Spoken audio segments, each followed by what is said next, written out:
এক মহিলা প্রশ্ন করছে ডক্টর জাকির নায়েককে যে আচ্ছা আপনি তো বললেন হিন্দু মুসলমান খ্রিস্টান বৌদ্ধ সব ভাই ভাই, তো সব যদি আমরা ভাই ভাই হই, আমি তো হিন্দু, ওই মহিলা বলছে আমি তো হিন্দু, তা আপনার মক্কা মদিনে আমরা যাইতে পারি না কেন? এটা কঠিন প্রশ্ন। আমি চিন্তা করলাম কি জবাব দেয়, আমার কাছেও জবাব আছে, কিন্তু উনি কি বলেন সেটা শোনা দরকার। উনি জবাব দিলেন, বোন আপনার বাড়ি কই? কই তো ইন্ডিয়ায়। জন্মস্থান কোথায়? এখানে। আমার জন্মস্থান এখানে। আচ্ছা বোন আপনি কি জানেন যে ইন্ডিয়ায় এমন এমন জায়গা আছে যেখানে এখানে জন্মগ্রহণ করার পরেও সে জায়গায় আপনি আর আমি যাইতে পারি না, এরকম জায়গার নাম জানেন?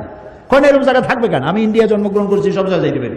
উনি বললেন মোটেই না, এখানে এমন এমন জায়গা আছে যেখানে আপনি আমি প্রবেশ করতে পারবো না, তার নাম ক্যান্টনমেন্ট। ক্যান্টনমেন্টে আপনিও ঢুকতে পারবেন না, আমি ঢুকতে পারবো না। ক্যান্টনমেন্টে ঢুকবে যারা নিরাপত্তার দায়িত্বে, দেশ রক্ষার দায়িত্বে যারা আছে, যে কোনো মুহূর্তে ডাক দিয়ে বলে জান দেওয়ার জন্য, রক্ত দেওয়ার জন্য, জীবন দেওয়ার জন্য ঝাঁপায় পড়বে, সেসব সেনাবাহিনীর জন্যই ক্যান্টনমেন্ট তৈরি করা হয়।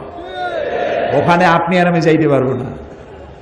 ইসলামের একটা ক্যান্টনমেন্ট আছে, সেটার নাম মক্কা আর মদিনা। ওইখানে ওই সব লোকেরাই যেতে পারে যারা আল্লাহর জন্য জান দিতে পারে, মাল দিতে পারে, রক্ত দিতে পারে।